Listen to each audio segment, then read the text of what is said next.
Hello everyone. In this video, I will show you how to remove watermark from photo using AI. If you have an image with a watermark and want to make it look more professional, follow these simple steps. Let's get started. First, open any browser you like. Then click on the search bar.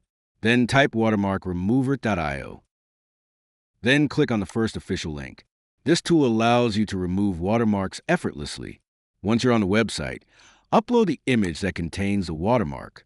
Let's take an example image with a watermark.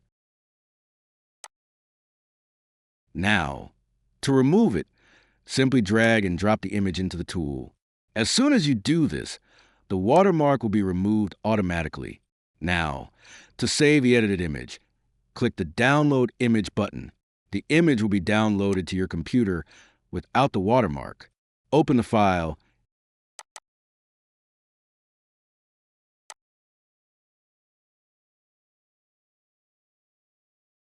and you'll see that the watermark is completely gone.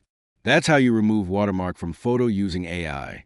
If you find this video helpful, don't forget to give a thumbs up and subscribe to our channel for more tech tips and tricks. Thanks for watching.